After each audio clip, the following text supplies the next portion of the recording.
Captain Jake Morrison stood on the bridge of the HSS Liberty, watching the stars through the wide viewing window. The ship moved quietly through space in the Andromeda sector, far from Earth and the other human colonies. They were on a peaceful mission to explore new worlds and maybe find friendly alien life. "Captain, we have something on the scanner," said Lieutenant Danny Park from his station. His voice was calm, but Jake could hear the excitement. "It's big, sir, really big." Jake walked over to look at the screen. A massive ship appeared on their sensors, much larger than anything humans had ever built. The design was strange, with sharp edges and dark metal that seemed to drink in the starlight. "Try to make contact, Danny," Jake ordered. "Send them our friendship message in all the languages we know." Commander Lisa Brooks stepped forward. She was the ship's best diplomat and had studied alien cultures for years, even though they had never met any real aliens before. "Captain, I should handle this. If this is first contact, we need to be very careful."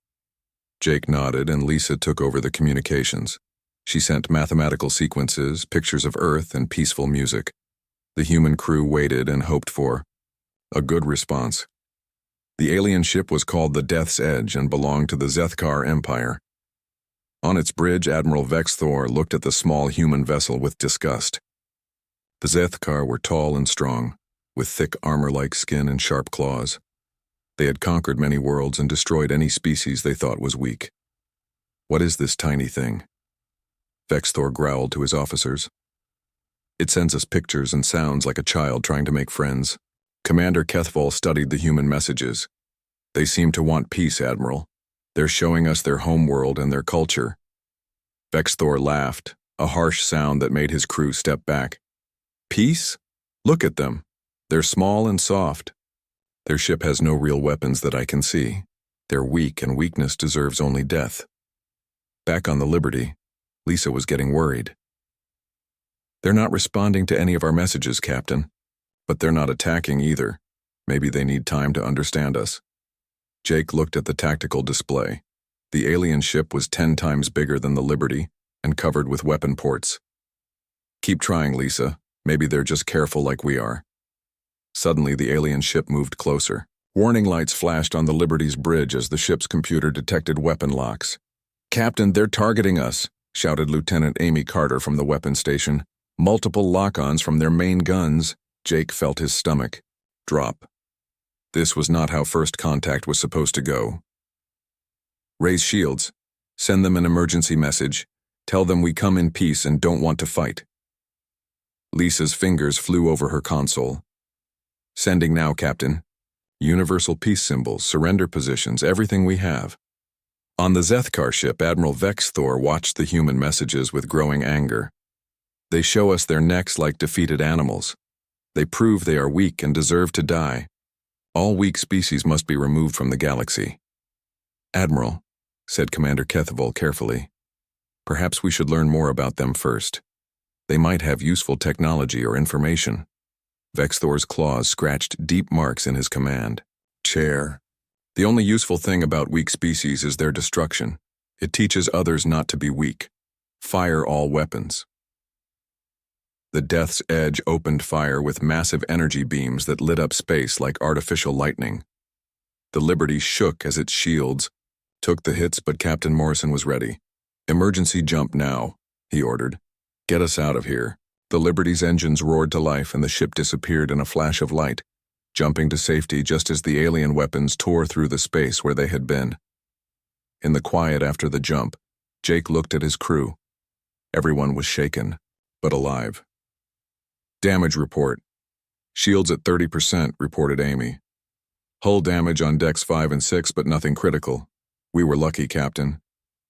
Lisa was still trying to understand what had happened. "They didn't even try to talk to us, they just attacked without warning. Why would they do that?" "I don't know," Jake said quietly. "But we need to warn Earth. If there are more ships like that one, humanity could be in real danger." Danny was checking the long-range communications. "Captain, I'm getting emergency signals from the colonies. Something's happening." The signals were broken and full of static, but the words they could hear made everyone on the bridge go cold. "Under attack. Alien ships. They're destroying everything. Send help. Jake felt anger rise in his chest, but he kept his voice steady. Get me a clear signal to any of the colonies. I need to know what's happening. After several minutes, they got through to New Boston Colony. The voice on the other end was crying. Captain Morrison, is that you? Thank God someone's alive out there. They came without warning. 3 big ships just like the one you described. They destroyed our defense platforms in minutes, then they started hitting the civilian areas. How many people? Jake asked, though he was afraid of the answer. We had 50,000 people here, Captain. Maybe 5,000 made it to the underground shelters. The rest, they're gone. The aliens are hitting New Seattle and Garden World too. We can see the explosions from here. Lisa put her hand over her mouth. Jake felt the blood drain from his face. 50,000 innocent people, dead because they had tried to make friends with monsters. We're sending help, Jake promised. Hold on as long as you can. But when they tried to reach the other colonies, there was only silence. The alien ships had done their work quickly and completely. Jake stared out at the stars, thinking about all the people who had died today. Families, children, scientists, farmers, teachers, all killed by aliens who saw peace as weakness. Captain, said Lisa quietly, what do we do now? Jake was quiet for a long moment. Then he turned to Danny. Set course for Earth. Maximum speed. It's time to tell the Council what we've learned about our new neighbors. What should I tell them? Sir? Danny asked. Jake looked back at the stars, thinking about the Zethkar admiral who had laughed at their messages of peace. Tell them that we tried to make friends, but they chose to make enemies instead. Tell them that 50,000 people are dead because we offered our hand in friendship to creatures who only understand violence. He paused, remembering the faces of the colonists he had met on his last visit to New Boston. Good people who had just wanted to build new lives among the stars. And tell them, Jake continued, his voice getting harder, that it's time to show these aliens what happens when they mistake human kindness for human weakness. The Liberty turned toward Earth, carrying news that would change everything. Behind them, in the empty space where the colonies had been, the silence of death stretched across the stars. The Zethkar had made their choice, and soon they would learn that humanity had choices of their own to make. Admiral Vexthor sat in his command chair, pleased with the day's work. 3 human worlds destroyed. Their weak species taught a proper lesson. Soon other weak races would hear about this and know to stay away from Zethkar space. He had no idea that in trying to teach humanity about weakness, he had instead awakened something that had been sleeping for a very long time. Something that the Zethkar, for all their strength and weapons, were not prepared to face. The war had begun, though only one side knew it yet. The emergency council meeting on Earth was unlike anything in human history. Representatives from every colony, every military branch, and every government sat around the massive circular table in Geneva. The room was quiet except for the soft hum of computers and the distant sound of ships launching from the orbital platforms above. Admiral Kate Sullivan stood at the center of the room, her gray uniform pressed and clean, but her eyes showed the weight of the terrible news. She had been in charge of human defense for 20 years, during the longest peace humanity had ever known. The reports are confirmed, she said in a clear, strong voice. 3 colonies are gone. New Boston, New Seattle, and Garden World. Total civilian casualties are estimated at 150,000 people. Dr. Peter Adams, the head of the Science Council, shook his head slowly. He was an old man who had helped design many of the colonies that were now smoking ruins. They gave no warning at all. No demands, no negotiations. Captain Jake Morrison, still tired from his long journey back to Earth, stood up. None, sir. We tried everything we could think of. Peace, symbols, mathematical sequences, even surrender positions. They just laughed and opened fire. Laughed? Asked General Rick Hayes. He was a big man with scars on his hands from the old wars between human nations, back when humans still fought each other instead of exploring the stars together. Their communication was still open when they attacked. Jake explained. We could hear them. Their leader, Admiral Vexthor, said we were weak and that all weak species should be destroyed. He called us animals. The room was silent for a long moment. Many of the people there had children and grandchildren on the colonies. Some had lost family in the attacks. Admiral Sullivan touched a control on the table and the lights dimmed. A holographic display showed the alien ships that had attacked the colonies. Intelligence analysis shows their technology is advanced, but not beyond our understanding. The question is how we respond. We have to respond, said Dr. Adams quietly. If we don't, they'll think they can attack any human world they want. General Hayes nodded. But we need to be smart about this. We don't know how many ships they have or where their main bases are. Admiral Sullivan looked around the room at all the faces watching her. Before we decide anything, there's something you all need to know. Something that's been classified for 30 years. She pressed another control, and new images appeared. Sleek warships, advanced weapons, and factories hidden in asteroid belts throughout human space. The technology looked far more advanced than anything the public knew about. This is Project Deep Guardian, Sullivan continued. After the last war on Earth, we made a promise to ourselves. Never again would humans be caught unprepared for war. We've been building and preparing in secret, hoping we'd never need it. Engineer Amy Carter gasped from her seat near the back. She had worked on colony defense systems and thought she knew about all human military technology. How long have these ships been ready? The first ones were finished 15 years ago, said Sullivan. We've been improving them ever since. Right now, we have over 200 advanced warships hidden throughout human space, along with weapons and defense systems that make our current military look like toys. Dr. Adams leaned forward. Why keep it secret from everyone? Because we wanted to be peaceful, Sullivan answered. We wanted other species to see us as explorers and friends, not as warriors. We hoped that if we ever met aliens, they would see us as we wanted to be, not as we could be if we had to. General Hayes smiled grimly. But now they forced our hand. Sullivan nodded. The aliens attacked us because they thought we were weak. They saw our peaceful messages and our small exploration ships and decided we were easy targets. They made a mistake. She pressed the control again, and the display changed to show battle plans and ship deployments. I'm recommending we activate the Mercy Protocol. Many people in the room looked confused. The Mercy Protocol was something only the highest military commanders knew about. What's the Mercy Protocol? Asked Jake. General Hayes answered. It's our war doctrine for fighting aggressive alien species. The idea is simple. We hit them so hard and so completely that they never want to fight us again, but we always leave. Some survivors to go back and tell their people what happened. Leave survivors? Dr. Adams asked. Why? Because dead enemies can't warn others, Sullivan explained. If we kill them all, the next group of aliens won't know what they're facing. But if we let some live to tell the story, word spreads. Other species learn that attacking humans is a very bad idea. She gestured to the holographic display. We destroy their military completely, but we make sure some of their leaders survive to remember our power. It's mercy and psychological warfare at the same time. Jake thought about Admiral Vexthor and his cruel laughter. They don't deserve mercy after what they did to our people. It's not about what they deserve, General Hayes said quietly. It's about preventing future wars. One battle fought the right way can prevent 100 others. Amy Carter stood up from her seat. Admiral, what kind of weapons are we talking about? What technology have you been hiding?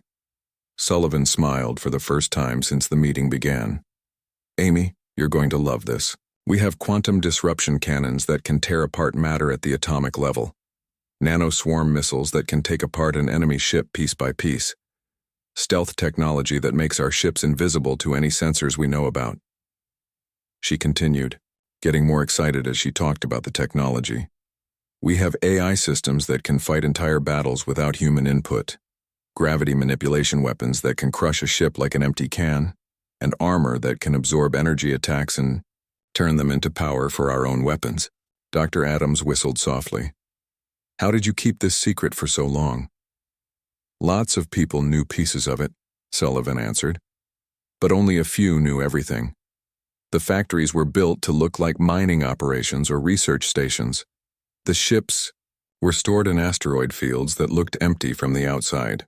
General Hayes stood up and walked to the display. The question now is how we use all this. The aliens have shown us what they are. Now we show them what we are. Jake felt something cold settle in his stomach. What exactly are you planning to do? Admiral Sullivan looked directly at him.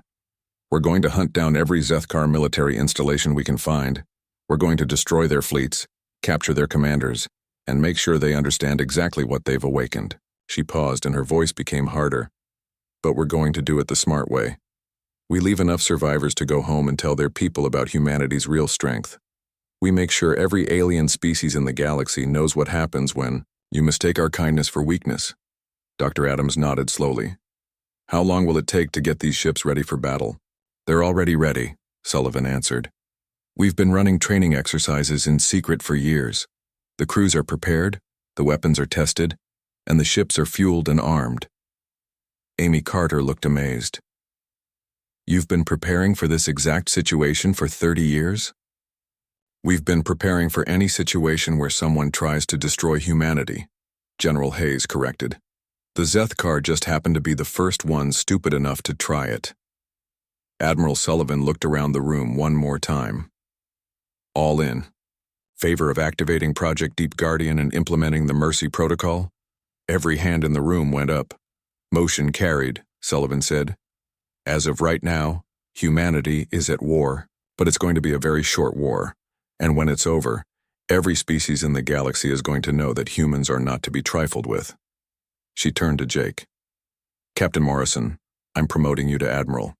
You're going to command the 1st Strike Force. Your job is to find Admiral Vexthor and show him what real power looks like. Jake felt the weight of command settle on his shoulders. What are my orders, Admiral? Sullivan's smile was cold as winter space. Find them. Hit them. Hard. Leave enough alive to remember what happened, and make sure they understand that this is what mercy looks like when it comes from humanity. The meeting ended, and people began to file out, but the real work was just beginning. Across human space, hidden factories came to life. Secret shipyards opened their doors, and the sleeping giant of human military might begin to wake up. The Zethkar had wanted to see what humans were really like. Soon, they would get their wish. Admiral Jake Morrison stood on the bridge of his new flagship, the HSS Vengeance. The ship was nothing like the peaceful exploration vessel he had commanded before. This was a weapon of war, sleek and deadly, with armor that could stop Planet Killer, missiles and weapons that could crack moons in half. Status report, Jake ordered as his crew worked at their stations. All systems operational, Admiral, reported Commander Ben Price, his new tactical officer. Quantum cannons are charged and ready. Stealth systems are active. The Zethkar won't see us coming until it's too late. Major Claire Wood, the weapons specialist, looked up from her console. Sir, we've got 24 ships in our strike group. All captains report ready for combat. Jake nodded and looked at the tactical display. Red dots showed known Zethkar positions throughout this sector of space. Intelligence had been working around the clock to track down their military bases and patrol routes. Target selection? Jake asked. Lieutenant Nicole Gray, their cyber warfare expert, pointed to one of the red dots. Outpost Keth 7, Admiral. It's a supply depot and communication hub. About 200 alien soldiers and 12 warships. Perfect for our first message. Jake studied the information. The outpost was important enough that its destruction would hurt the enemy, but small enough that they could control the battle completely. How do we make sure some of them survive? To tell the story? Commander Price smiled grimly. We disable their escape pods and communication systems first. Then we destroy everything except their command ship. We let their commanding officer and a few survivors limp home to report what happened. And we make sure they know why it happened, added Dr. Michelle Kim, the xenobiologist who had joined the fleet to study alien technology. We broadcast a message explaining that this is punishment for murdering human civilians. Jake felt a cold satisfaction. Do it. Signal the fleet. We're going hunting. The human ships moved through space like ghosts. Their stealth technology made them invisible to Zethkar sensors, allowing them to get close to their targets without being detected. It was technology the aliens had never seen before, developed in secret during humanity's long preparation for war. At Outpost Keth 7, Commander Nethvol was having a normal day. The Zethkar officer was reviewing supply reports when his sensor operator called out, "Commander, I'm detecting some unusual readings in the outer system. Could be sensor ghosts or maybe an asteroid field." Nethvol barely looked up from his reports. "Probably nothing. These sensors see problems everywhere. If it was important, the long-range scanners would have picked it up hours ago." He had no idea that 24 human warships were already in position around his outpost, their weapons aimed and ready to fire. "All ships, this is Admiral Morrison," Jake broadcast on the secure channel. "Remember the protocol. Disable first, destroy second, survivors third. Begin the attack." The first thing the Zethkar knew about the attack was when their communication systems went dead. Quantum disruption beams, invisible and silent, fried every transmitter and receiver on the outpost. Then the escape pods were disabled by nanoswarm missiles that ate through their launch systems without leaving a trace. "What's happening?" Commander Nethvol shouted as alarms began ringing throughout the base. "Get me a damage report." "Sir, we've lost all communications," his aide reported, fear clear in his voice. "Internal and external systems are dead, and the escape pods won't launch." "Enemy ships decloaking," screamed the sensor operator. 24 vessels, unknown design, they're all around us." The Zethkar ships tried to fight back, but it was like using rocks against lightning. Human weapons tore through their armor, like it was paper. Quantum cannons disrupted the molecular bonds in their hull plating, causing entire sections of their ships to simply fall apart. Gravity manipulation weapons crushed 2 Zethkar vessels into metal balls no bigger than shuttlecraft. "Commander," Nethvol watched in horror as his fleet was destroyed in minutes. Ships that had conquered dozens of worlds were reduced to wreckage and debris. The humans fought with cold precision, each shot placed exactly where it would do the most damage. "Sir, they're targeting the base now," his tactical officer reported. "All weapons platforms are down, shield generators are failing, but the human attack was strangely selective.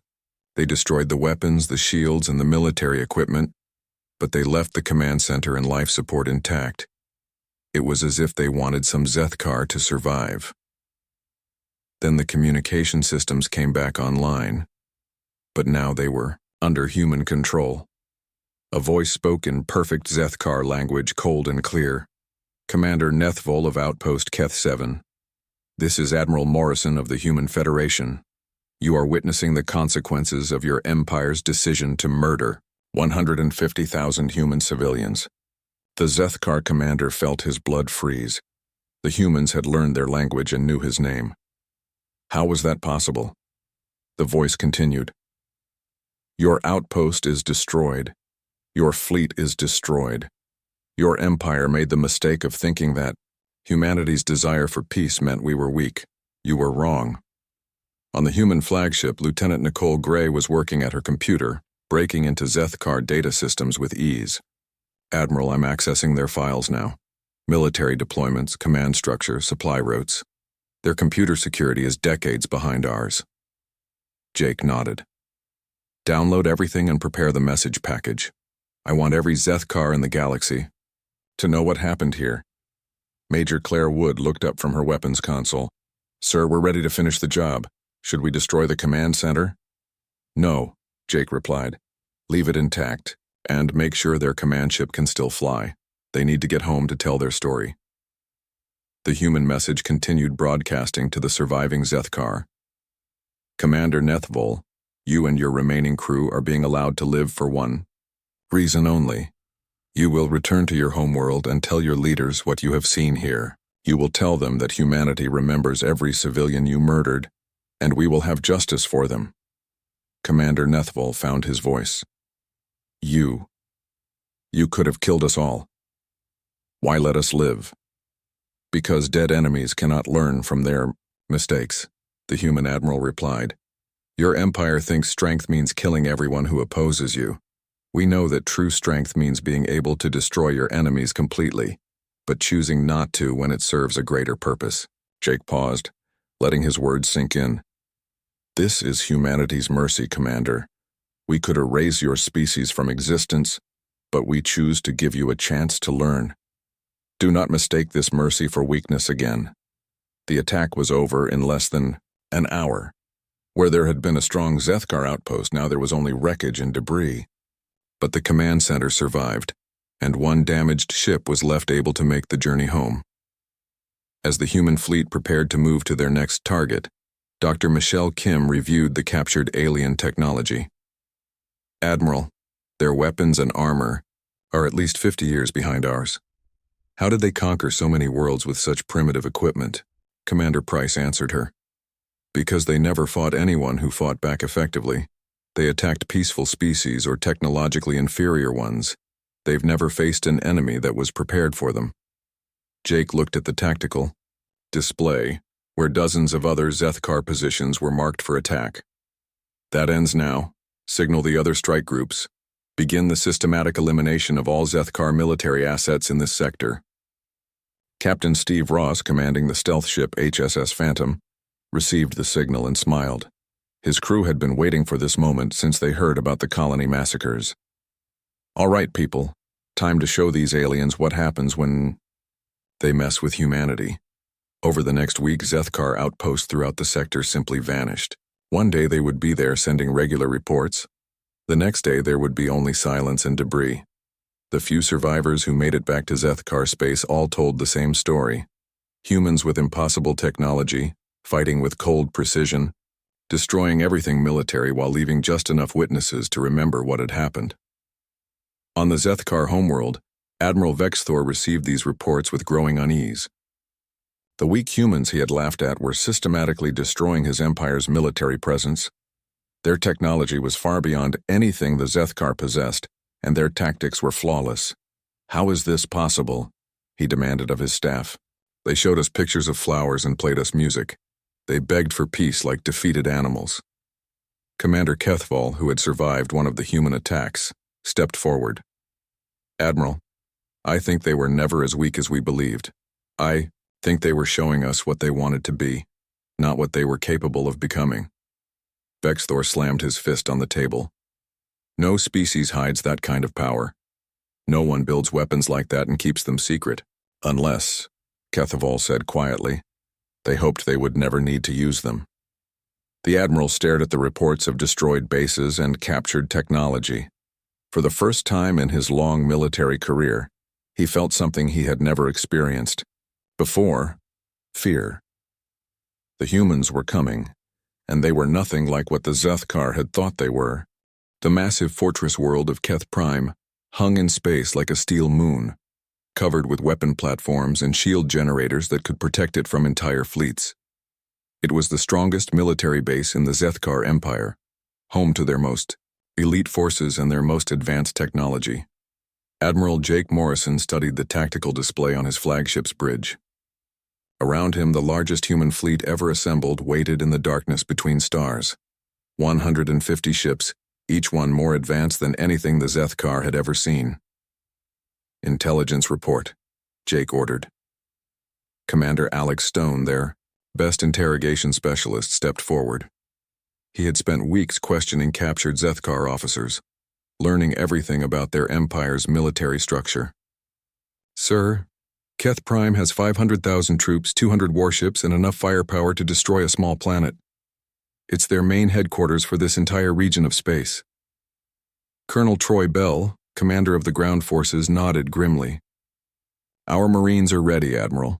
20,000 of humanity's best soldiers equipped with the latest armor and weapons.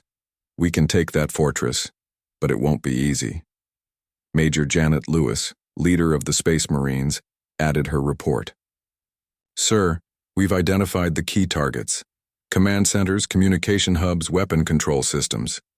If we can take those out quickly, the rest of the base will fall. Jake looked at each of his officers. These were good people, soldiers who had trained their whole lives for a war they hoped would never come.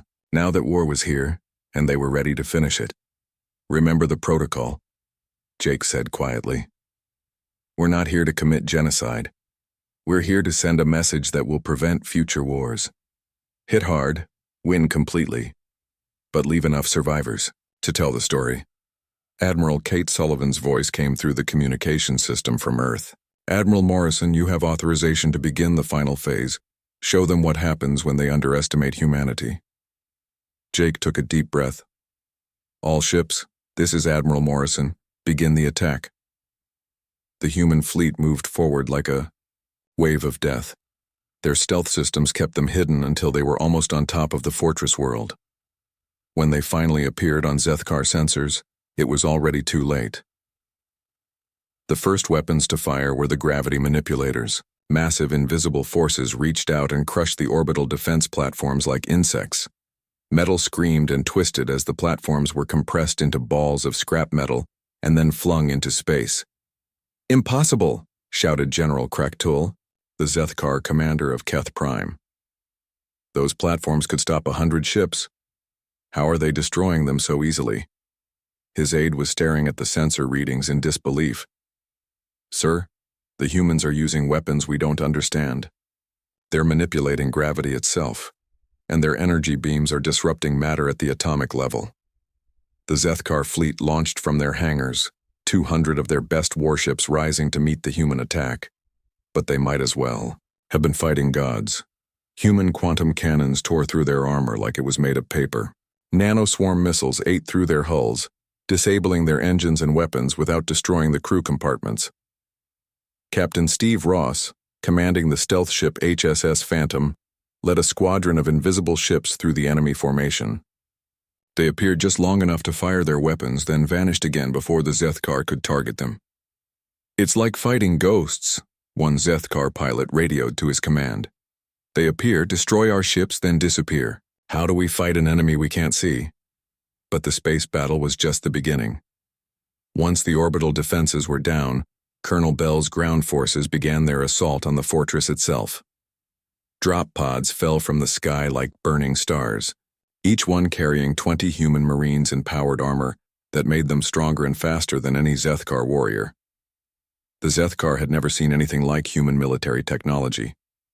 The Marines' armor could stop their most powerful weapons, while human rifles could punch through Zethkar battle armor like it was cloth. The humans moved with perfect coordination, each squad supporting the others in a deadly dance of warfare. Major Lewis led her Space Marines in an assault on the main command center. They moved through the fortress corridors like a force of nature, their advanced sensors showing them exactly where the enemy was hiding. Zethkar defenders who had never known fear in their lives ran from these armored humans who seemed impossible to stop. "Command center secured," Lewis reported over the radio. "We have General Kraktul and his staff. They're alive, but their communications are down." In the heart of the fortress, General Kraktul stared at the human soldiers who had captured him. He was a veteran of 50 battles, a warrior who had conquered a dozen worlds, but these humans had taken his strongest fortress in less than 6 hours. Commander Stone entered the command center, his translation device allowing him to speak perfect Zethkar. "General Kraktul, I am Commander Stone of the Human Federation. You are now our prisoner." The Zethkar general tried to maintain his dignity. "You may have won this battle, human, but the Empire will crush you. We have 1,000 worlds and 1,000,000 ships." Stone smiled coldly. "General, we've been monitoring your communications for weeks. We know exactly how many ships you have, where they're stationed, and how advanced your technology is. You're about 50 years behind us in every area that matters." He gestured to a screen that showed the battle outside. The Zethkar fleet was completely destroyed, their ships floating dead in space. But the human Marines had been careful to leave the crew compartments intact. Thousands of Zethkar sailors were still alive, rescued by human ships and treated in human medical facilities. "You see, General, we could have killed everyone on this world. Our weapons are capable of cracking planets in half, but we chose not to. Do you know why?" Kraktul stared at the screen, unable to understand what he was seeing. "Why do you save our lives? We are your enemies." "Because dead enemies can't learn," Stone replied. "Your empire attacked us because you thought we were weak. You saw our peaceful messages and decided we were easy targets. You were wrong, and now you're going to help us make sure no other species makes the same mistake." Admiral Morrison's voice echoed through the fortress as the human communication systems took control. Attention all Zethkar forces. This is Admiral Morrison of the Human Federation. Your fortress is captured, your fleet is destroyed, your weapons are disabled. But you are alive, and that is our gift to you. The Admiral's words were broadcast not just to Keth Prime, but to every Zethkar world in the Empire. Your leaders chose to murder 150,000 human civilians. They laughed at our offers of peace and called us weak animals. Today you have learned the truth about humanity.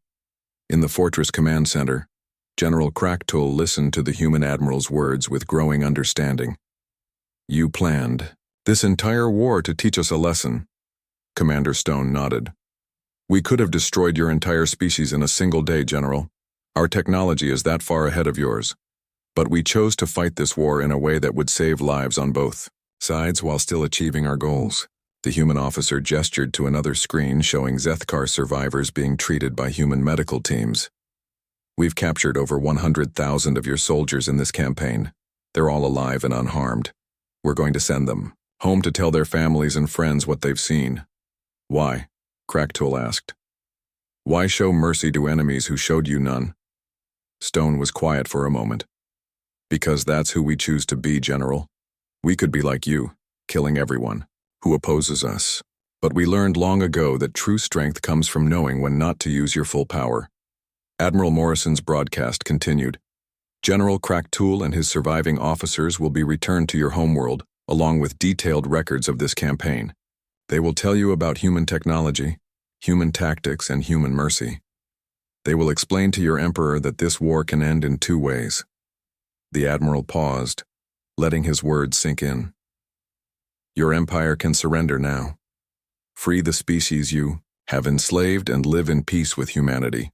Or you can continue to fight, and we will demonstrate that what you have seen so far is only a small fraction of our true capabilities. Jake looked around the captured command center, at the Zethkar officers who had seen their most powerful fortress fall in hours. The choice is yours, General. Peace or total destruction. But understand this. We will never again allow your empire to murder innocent civilians. Those days are over. General Kraktul stared at the human admiral. In all his years of conquest, he had never met an enemy like this. Humans who could destroy completely, but chose to show restraint.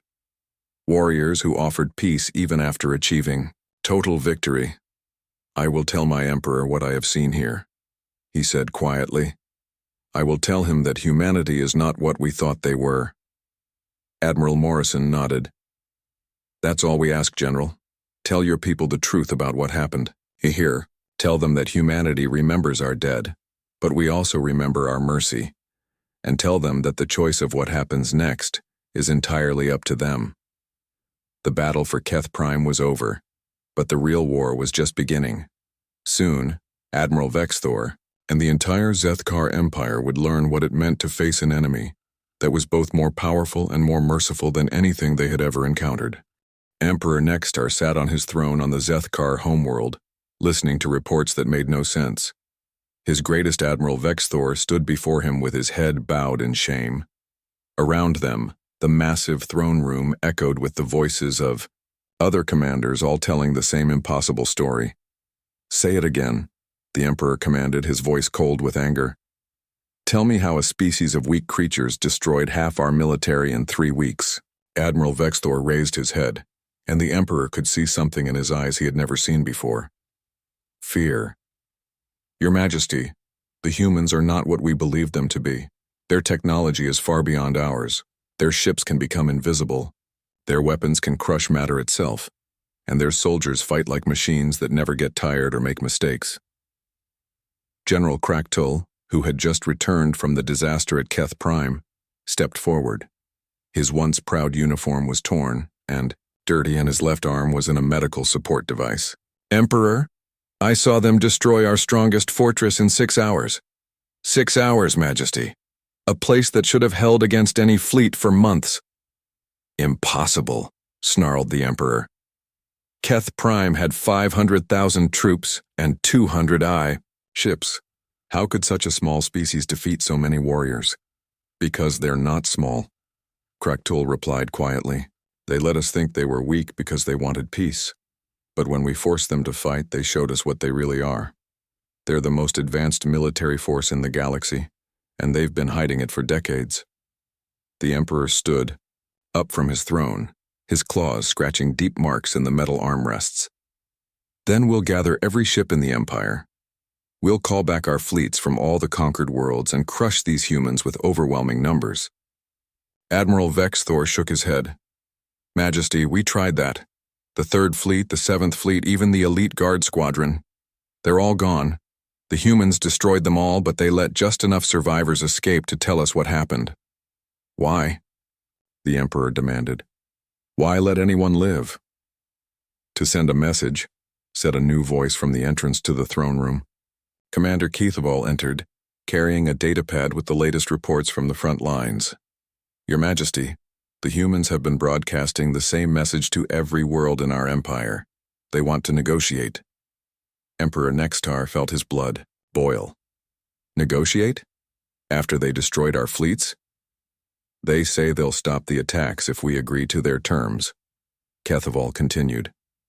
They want us to free all the species we've conquered, pay compensation for the human colonies we destroyed, and promise never to attack peaceful worlds again. The Emperor laughed, but it was a harsh sound with no humor in it. And if we refuse, General Kraktul answered, then they'll demonstrate what they call their full capabilities, Majesty. What we've seen so far is apparently just a small part of what they can do. Before the Emperor could respond, alarms began ringing throughout the palace. A communications officer ran into the throne room, his face pale with terror. Your Majesty, there's a human fleet at the edge of our solar system. 100 ships, just sitting there. They're not attacking, but they're broadcasting a message. The Emperor felt ice form in his stomach. Put it on the main screen. The image of Admiral Jake Morrison appeared on the massive display. He looked calm and confident, standing on the bridge of his flagship with Earth visible through the windows behind him. When he spoke, his words were translated into perfect Zethkar.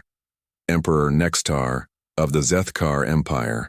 I am Admiral Morrison of the Human Federation. You have received our terms for ending this conflict. You have 1 hour to respond. The human admiral paused and his expression became harder. Let me be very clear about your situation. Your military is broken. Your fleets are destroyed. Your strongest fortresses have fallen. We could end your civilization in a single day if we chose to. Emperor Nextar felt the eyes of all his commanders on him. These were warriors who had conquered dozens of worlds, but now they looked at him with defeat in their eyes. Morrison continued. But we don't want to destroy you. We want you to learn. Your empire has enslaved or exterminated dozens of species, because you believed might makes right. Today you face a species that is mightier than you, but we choose a different path. The Admiral gestured to something off-screen, and the display changed to show massive human shipyards and weapon factories, technology that made Zethkar science look primitive by comparison. This is what we could have shown you from the beginning, Morrison said. But we chose to offer friendship instead.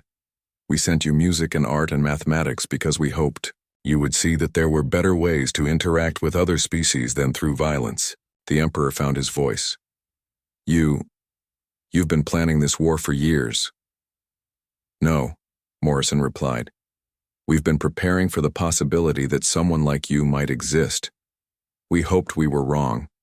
We wanted to believe that any species advanced enough for space travel would be wise enough to choose peace over conquest. Admiral Vexthor stepped closer to the screen.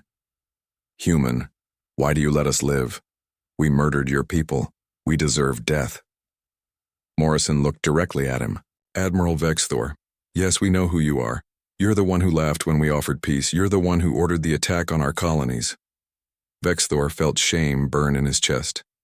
Then why am I still alive? Because hate creates more hate, Morrison answered. If we killed all of you, someday your children or your children's children might seek revenge. But if you live to see what mercy looks like, maybe you'll teach them something different. The display changed again, showing the species that the Zethkar had conquered over the centuries. Dozens of different alien races, all enslaved or destroyed by the Empire. Your hour is almost up, Emperor, Morrison said. Choose now. Free the species you've enslaved, stop your expansion, and live in peace. Or refuse, and learn what happens when humanity stops showing restraint. The Emperor looked around his throne room at all the faces watching him. These were the best military minds in the Empire, and every one of them was telling him the same thing. The humans could destroy them all. What guarantee do we have that you'll honor this agreement? The Emperor asked. Morrison smiled, and it was not a kind expression. The same guarantee you gave the human colonies, Emperor. The guarantee that if you break your word, we'll come back and finish what we started. He paused. Then his expression softened slightly. But if you keep your word, humanity will help you rebuild. We'll share some of our technology, trade with your worlds, and treat you as equals. That's what we wanted from the beginning. The Emperor felt the weight of decision pressing down on him. Around him, his advisors waited for his answer. In the distance, alarms continued to ring as his people watched the human fleet and wondered if they would live to see another day. Admiral Morrison, the Emperor said finally, his voice heavy with defeat. The Zethkar Empire accepts your terms. We will free the conquered species and end our expansion. But I have one question. Ask it. How do we know you won't decide to conquer us once we're weak? Morrison was quiet for a moment. Because conquest was never our goal, Emperor. Our goal was justice for our dead and protection for the innocent. If you keep your word and stop attacking peaceful species, humanity has no quarrel with you. The transmission ended, and the throne room was silent except for the distant sound of alarms. Emperor Nextar sat back down on his throne, feeling older than his many years. Issue the orders, he said quietly. Free the conquered worlds. Recall our expansion fleets. Send representatives to negotiate the details with the humans. Admiral Vexthor bowed deeply. It will be done, Majesty. But what do I tell our people about why we're surrendering to a species we thought was weak? The Emperor looked at the blank screen where Morrison's image had been. Tell them the truth, Admiral. Tell them that we learned the difference between strength and power. Strength is the ability to destroy your enemies. Power is the wisdom to know when not to. In the months that followed, the galaxy watched in amazement as the Zethkar Empire kept their word. Enslaved species were freed, conquered worlds regained, their independence and the great war machines of the Empire were shut down. Dr. Sam Turner, humanity's lead diplomat, worked with former Zethkar commanders to establish the Galactic Peace Accord. 12 different species, freed from Zethkar rule, joined together with humanity to create the first truly peaceful alliance the galaxy had ever seen. Admiral Vexthor became an unexpected ally, traveling to young Zethkar warriors and telling them about the day his empire learned that true strength came not from the ability to destroy, but from the wisdom to show mercy. And throughout the galaxy, other species heard the story of humanity's mercy protocol, the story of a species so powerful they could have ruled through fear, but chose instead to rule through example. The phrase became legendary among the stars. Leave one alive to remember our power. It was humanity's promise that they would always choose mercy over massacre, but also their warning that mercy should never be mistaken for weakness. The galaxy had learned what humans truly were. Not the weak, peaceful explorers they had appeared to be, but something far more dangerous and far more wonderful. They were a species that could destroy worlds but chose to build them instead.